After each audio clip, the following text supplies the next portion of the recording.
You're listening to the Hamptons to Hollywood podcast, made possible by our friends at Rosé Piscine. Summer is right around the corner, and for us at Hamptons to Hollywood, that means lots of rosé is about to be consumed. Light, crisp, refreshing, rosé is truly our summer water. Our current favorite rosé brand is Rosé Piscine, the only rosé specifically made to drink on the rocks. It's made in the south of France and is a bold, exotic, and fruity taste. Whether we're sipping a glass on the beach in East Hampton or at a cafe on Melrose Place, Rosé Piscine is the definition of what Hamptons to Hollywood represents: high quality and casually luxurious. You can buy a bottle at rosepiscine.com. That's ROSEPISCINE.com.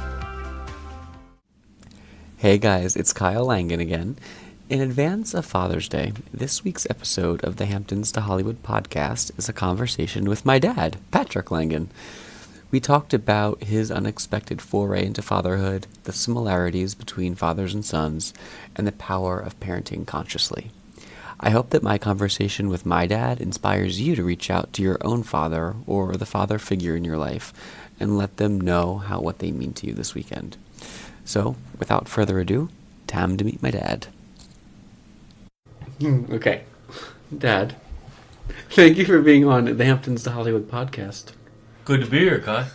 Well, I wanted to talk to you about fatherhood today in preparation for Father's Day that's coming up. Oh, how thoughtful. So, you're one of these people that have a really, I think among my friends when I was growing up, you were always, very, I think...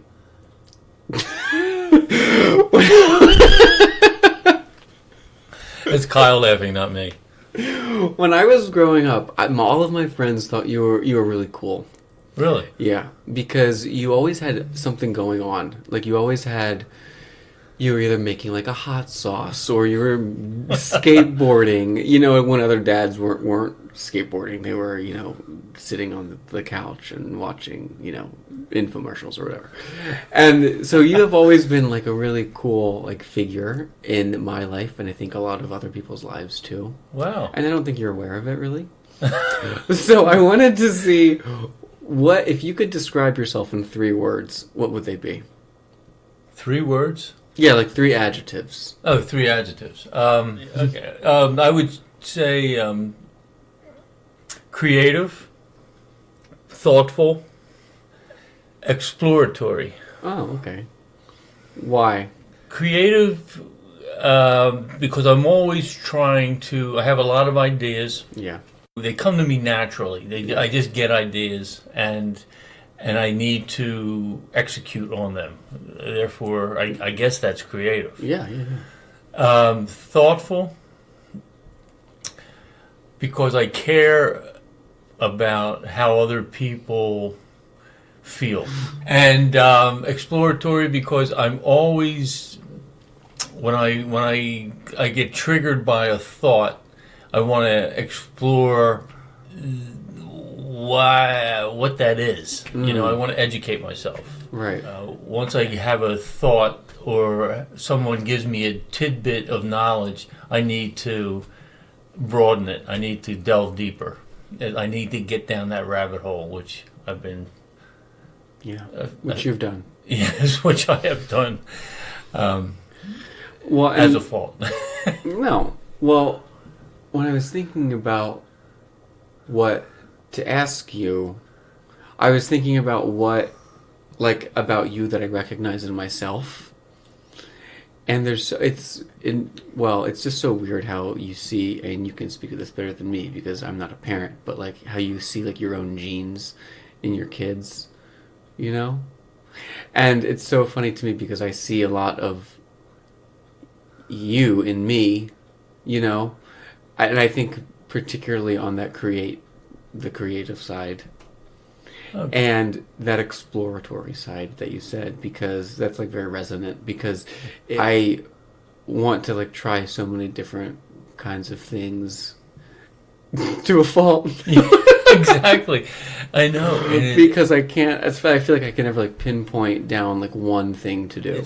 Time is so short. Even I mean, I feel like I have a long time. I'm going to be here for, I hope to God, a few, and active for a few more years. Yeah. But I just feel like I'm running out of time. Even though I think I've accomplished a lot, and you'll accomplish more. But I just like how I just can't stop. Yeah. Right. I know, and I think that's like what keeps you young. And I think that you have a very young soul. Oh, really? Well, yeah. I just remember when you were, I mean, you must have been like 50 or so, something, when you were like skateboarding down the street on these boards you made, And it was just so like, it's like indelible in my mind because I never saw like an adult like behave that way. But it was so cool. Like, I remember like, Not you weren't ashamed. no, I was like proud. I was so proud to have that as like my dad because I felt like other people like just didn't have dads like that. Huh? How about that? There's probably a lot of wives that were glad they didn't have the kids didn't have dads like that. No, but it was so cool, because thank you, you God. had this like you had like such a like a youthful like, and I think you always felt like very like empowered. To me, you seemed very like empowered and like you weren't afraid to like try new things. And where do you think that came from? Wow, great question. I can tell you one thing, and it stuck with me it's still with me.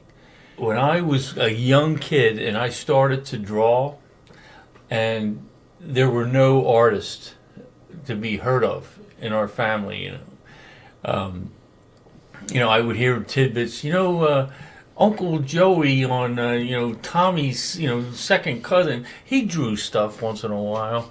I hear that, but my dad I started to draw, and my dad said, "You can do anything," and I took it literally. Yeah. I really did. I took it literally. My father would say repeatedly over my youth, would say, "You can do anything you want." Do you think he got that same support, or do you think he was like suppressed in ways? Like, why do you think that he maybe have said that to you? Like, do you think, because I feel you told me that, and probably because it was told to you, right? So do you think that he felt the same freedom to kind of go off on his own life, or do you think that he said that in direct opposition to how he was raised? Man, great question.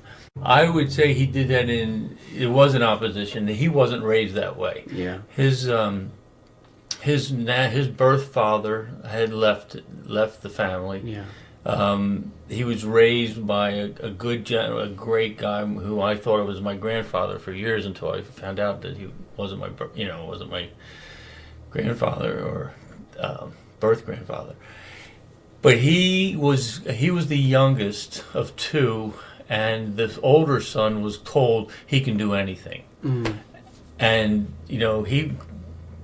my father was forgotten about, I believe. And when I talked to my grandmother, I did see evidence of that. When I was old enough to understand, it did sound like, it was always the older brother. It was always the older brother. His name was Joe, and he was probably coddled and turned out to be unsuccessful. Yeah. And my dad just, hey, you leave me, I'll just do my own thing. Yeah. Ended up marrying a beautiful woman, had kids, went to night school. 4 kids at home, went to night school, got his degree. Probably by age 30 he had gotten his degree At St. Joe's? at St. Joe's, and then he was working at the gas company. And when I speak to him about that, he says he was just faking it. He knew nothing about pipes and sewers and whatever gas companies do. He knew nothing, but he had the job, and he talked his way into another job at DuPont and he didn't know anything about DuPont and plastics and whatever he. Then he just kept. Then he finally got a job at Avon, and just because he believed in himself. Yeah. He just believed in himself, and I believe in myself. I think you believe in yourself. I know. I think Sean believes in himself, and I think, yeah, I don't. But to answer your question, he was suppressed, I think, and he just went out on his own. That's kind of cool that he maybe created this like line of like self-belief that I think maybe all of us are working off of. You know? That's pretty interesting. Yeah. Wow. I mean, it seems that way. It does, doesn't it? Yeah. Well, kind of a funny thing while we're on the topic of Grandpa. Tell us his real name. His real name? Yeah. Francis Patrick Langan. But he goes by Pat. Right. And your name is Francis Patrick Langan. But you go by Pat. Right. And what's your mom's name? Patricia Ann Langan. And she goes by Tia. Right. But Patricia is Patricia. Right. Yeah. So your parents got divorced when you were I was 19. And then he remarried. He remarried, yeah. And what was her name? Her name was Patricia. And that marriage didn't last very long, right? Not too long, no. She was a real nice lady, but she was, yeah. No, it didn't last too long. And then he married his third wife, who he's currently married to. Yes. And what's her name? Patricia. Isn't that funny? That's crazy. That is so crazy. I just, because my father was, he was a bit of a smart aleck, and when he told me he had met a woman, and I says, no, I was happy for him, and and I said, what's her name? And I thought he misheard the question. He goes, Patricia. I says, no, not the woman you just left. The woman you just met. He goes, Patricia. And I'm going, this guy. And his hearing's going. And, That's so funny. It was funny. I couldn't believe it. Okay, so you're born in Philadelphia, and then you moved to Delaware. Mm-hmm. When you were, like, how old? Third grade. It's 8 years old? Mm-hmm. Yeah. And then you lived most of your life there. We lived, in Newark, Delaware. Yeah. And then you eventually went on to go to art school, York Academy of Art. So before you did that, were you involved in art, like in high school or before that? Yeah, I used to do art. I was always drawing. I love to draw. I used to make comic books.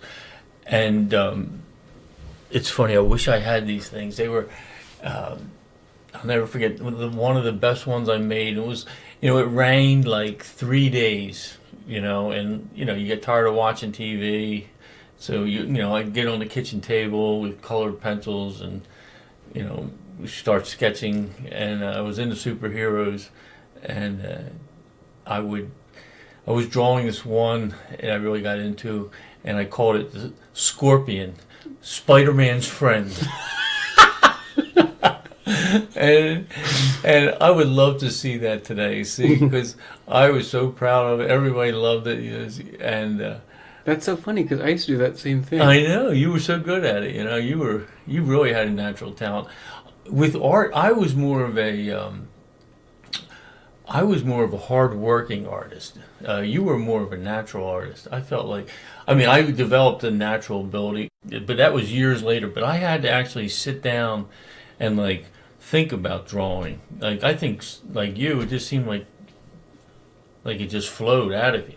Yeah. And I was always impressed by that. But I didn't have that. But you have such an aesthetic. We're sitting right in front of one of your pieces right now. But for those of us who can't see it, you specialize in nature artwork, I would say. Yeah. I specialize in primarily birds, but I do I am a great, or don't want to sound too vain there. Oh God. I do have a very uncanny skill with painting landscapes, like free landscapes, like what they call, prima landscapes, where I'm just painting like on site. I really have a feel for that. But, this piece here is, it's an ornithological piece of a green-winged teal. It's a watercolor, high detail. Yeah. But as far as the aesthetic, what did you mean by that? Well, I mean, you pay very high attention to detail. I think it's funny because when growing up, seems so contrasting to have you do such detailed, like the feather, every hair of the wing was like, just so, and Mommy was doing like figure drawings where it was so loose and Right. like wide, brush strokes. Exactly. It was so for me, it's always so interesting to have seen both. The contrast. Yeah, I think it's really cool. Yeah. Your mother was a good painter. What was your favorite thing to study in art school? Well, I tell you, the first couple years, I was really into typography. Couldn't get enough of it, actually. Wow. I started to paint, and I thought, I really want to be an illustrator. I don't really enjoy doing, kids, playing with a ball in the grass. So I thought, Yeah. That's not just illustrators can illustrate bird books, and so that's how I got into the birds. And Oh. Well, and then you met Mommy in art school, obviously. Mhm. And then you dated for like a long time. yeah. But in that interim, you like traveled a lot, right? Yeah. You were always traveling, I feel. I was moving around a lot. I had a job where I traveled a lot before you were born. Doing what? I managed a frame shop for a national gallery. So I was hauling art all over the country, setting up frame shops here and there. And then when did you move to Colorado? Well, I was in Colorado when I was doing all that. Oh, okay. Yeah. But before I moved to Colorado, I was working as a carpenter. Did you try and get a job in art after you graduated, or did you go right into carpentry? I did try, but I did not have any success. And it was funny because right out of school, I got a great job working for a big contractor. At that time, that was like 1982. They were paying me $18 an hour. That's good. Yeah, it was huge money back then. Yeah. So, but I still had designs on Going West.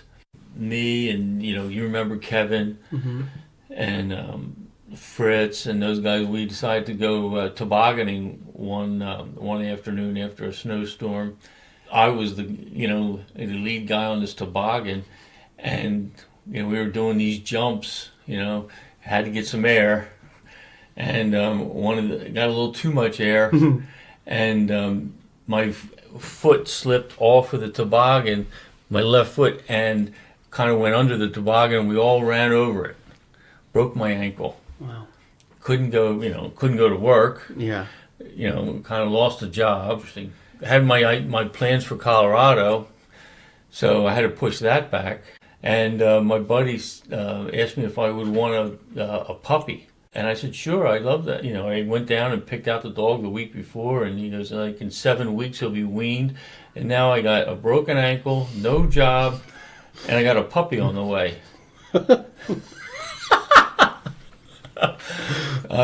And how old are you? I was 23. That was a funny time. And you were all the while kind of off and on dating Mom. Yeah. When did you become more serious? When I got out to Colorado, we got more serious. Yeah. And then you eventually had me.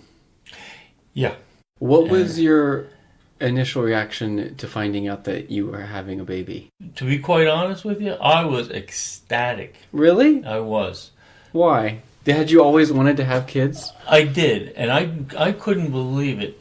She found out she was pregnant because she had friends out, and they were running around doing something, and your mother had her head started to swim, or she got sick, and her friends were kidding her, saying, "Oh, you're not much fun. We come all the way out here, and you're sick." Mm-hmm. Well, a couple weeks later, or a week later, found out she's pregnant. I don't know about the women's things, but So you were happy about it, yeah, I was happy about it. and so you'd always wanted to have kids. I always wanted to have kids. Matter of fact, when we went to get married, they almost didn't let us get married Why? because they give you a form that you have to fill out when Yeah. you're getting married in the Catholic Church, Uh-huh. and you have to fill out the form separately. Everything was copacetic, and like, Yeah. this is gonna, and then the priest says, "But we have one big issue." He goes, "You want 6 kids, she wants 2." And so we have a problem there. He was dead serious. I said, "I don't care. Right. I'll take 2. I'd rather 6." Yeah. And she was like, "No." She put the kibosh on that. Do you regret not having more? No, not really, because you guys came. I just enjoyed my time with you. It was really, I think we had a great relationship and have a great relationship. But it was fun, and I really thought you were it. And then, 8 years later, now I can put now I got. You are at a different point of you're a different age, Yeah. So now I got another little guy I can have fun with, Yeah. and we were having fun in a different way and then Sean is, at that, he's running around the backyard just eating worms, whatever. Did you want to have a bigger family because you had come from 6 kids? I think so, yeah. I love the camaraderie. It was fun, and I was from a busy household, and we always had an open house for Christmas and the holidays, and my parents were, they were always welcoming. Even having 2 kids, I think we did that also, Yeah. Don't worry, we'll be right back. Summer is right around the corner, and for us at Hamptons to Hollywood, that means lots of rosé is about to be consumed. Light, crisp, refreshing, rosé is truly our summer water. Our current favorite rosé brand is Rosé Piscine, the only rosé specifically made to drink on the rocks.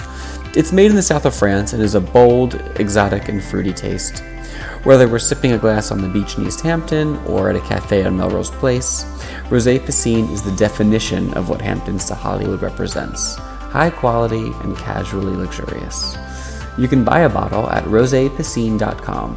That's ROSEPISCINE.com.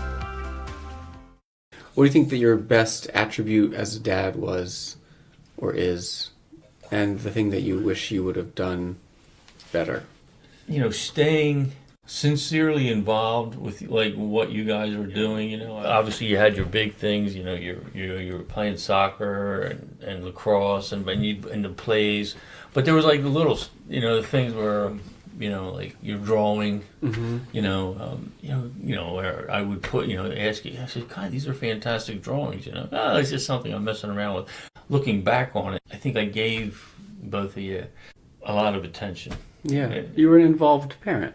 I guess, yeah, that's probably, yeah. See, you said that well. What about the other thing that you... Who I'm weakest at? Well, not weakest. I would say... Or what maybe do you wish you would have done differently, if anything? For instance, one thing that I think I really regretted doing, when they wanted you to be...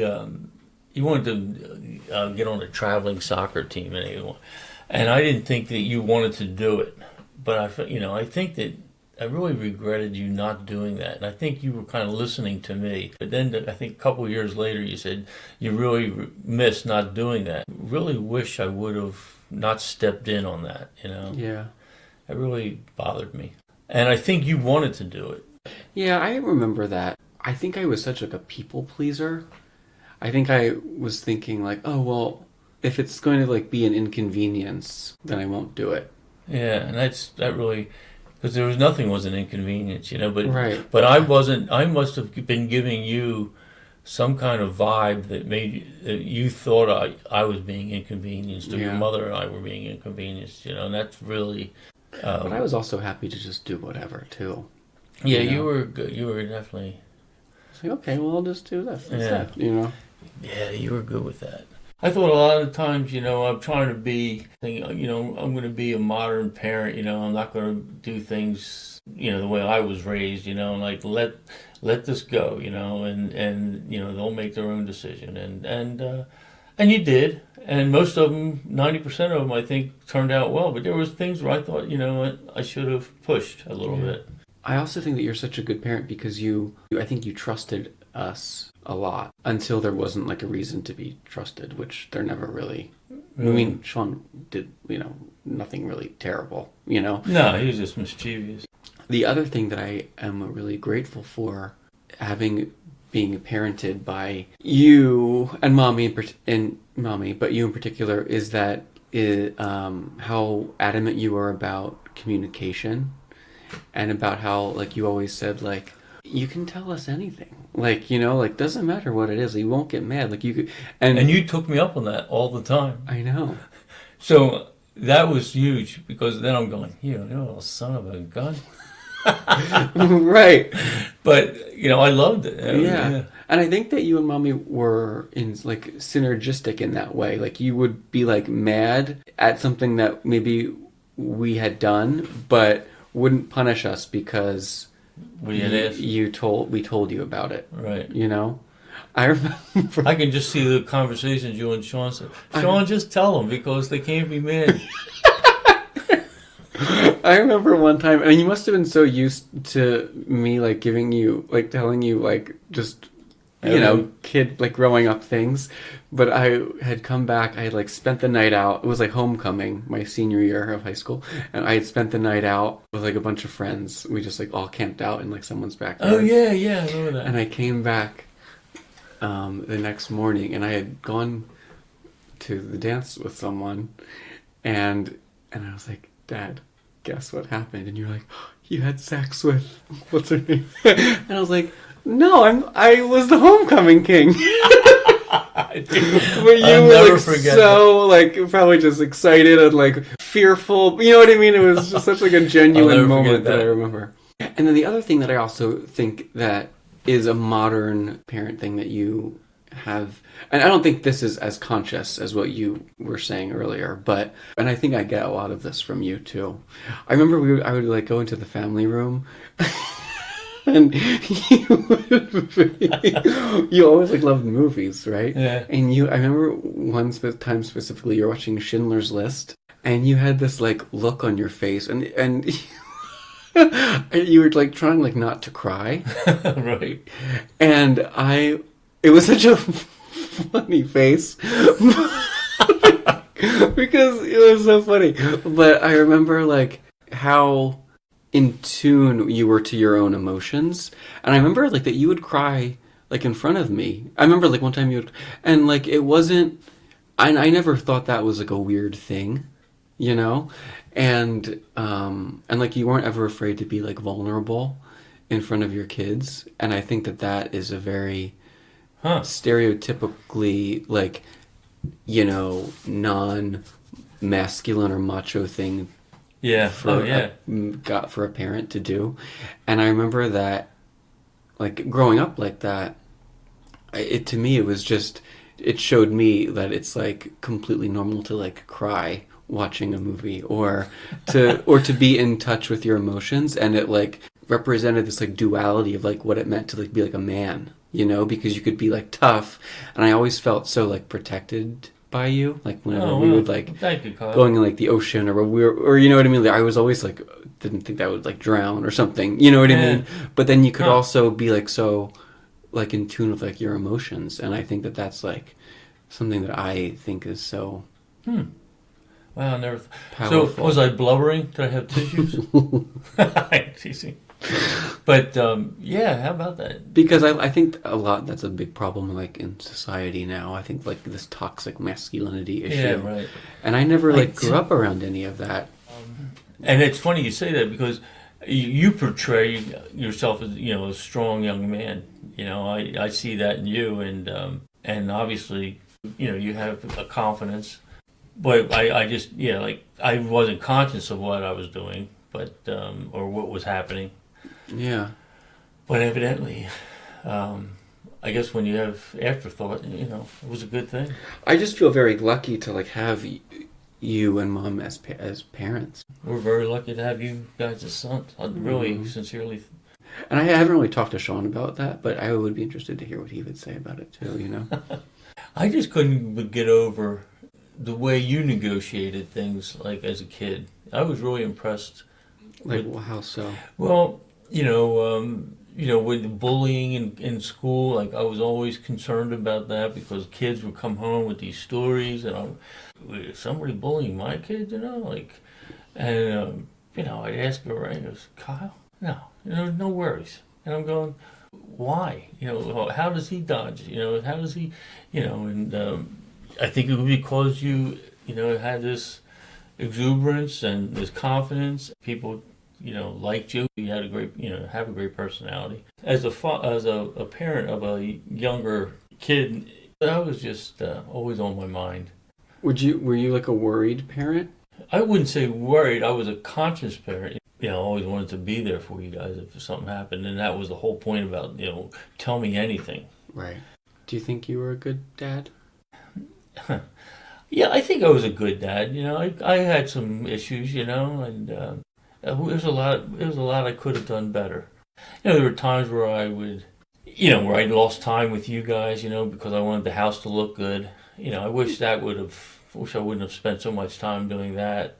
I lost my temper at times, How do you think you would be as like a grandparent? Oh, I think I'd be the best. Why? I think it would just be so much fun to like watch a little guy grow, and when you have a close relationship like I do with my sons, and it would be look at what he's doing now. We could really get close.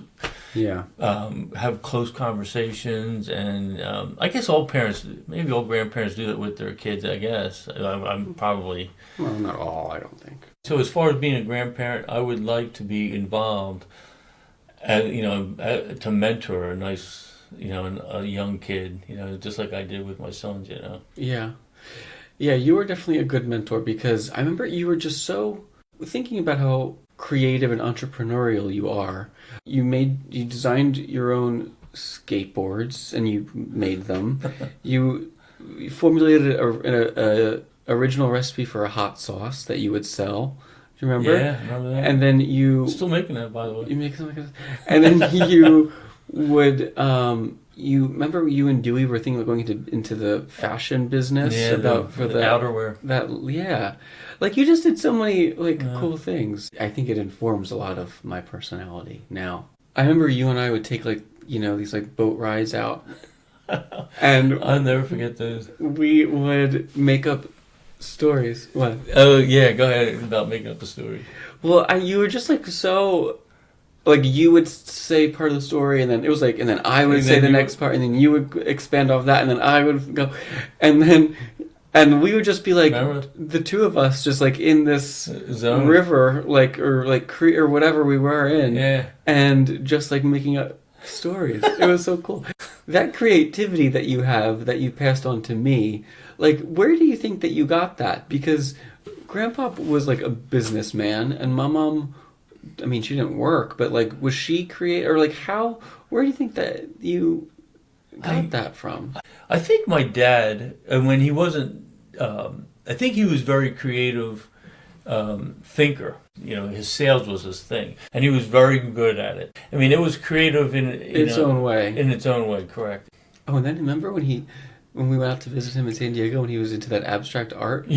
Yeah, exactly. Yeah. Yeah, he was painting. And I said, yeah, that's pretty good. He goes, I can't draw, But he had a natural ability to draw. He never thought of himself as an artist, but... Yeah, I think it's cool. I think that you've definitely been, obviously, a big influence on me. And I just feel a very, well-rounded person because of that, Well, thank you, Kyle. I think that's a wonderful thing. That's a great compliment. You have a lot of credit to give to yourself. It's not just... You know what? I do have a regret. That's fun. I wish I had made more money, and when you guys were coming along, you were young, and I had a job where, I was in graphics, working as an art director. The job was tough. It was a lot of hours. I wish there was a way I could have made more money, so you wouldn't have this debt, of student loans, or Sean wouldn't have his debt. Adversity builds character. You are strong, Kyle, believe me. Well, thanks in part to you. There would be times where I'd be so concerned, like when you went up to Montauk in the escort. Remember that? Yeah. I'm like saying my prayers, and you go up there and you thrive. Then you went up in the Jeep too, right? Yeah. Didn't you have the Jeep for 1 year up there? You came, and you did well up there, working at the Gin Beach. When you drove out west, I was worried about that one. You remember I gave you the knife? Oh, vaguely. I said, Kyle, if you don't be afraid to use this if you need. Going through like the back, these weird dirt roads in like Oklahoma. Yeah, and I thought if he breaks down, well, you've done a lot. You really have done a lot. Well, thank you for being on. You bet, son. Happy Father's Day. Thank you.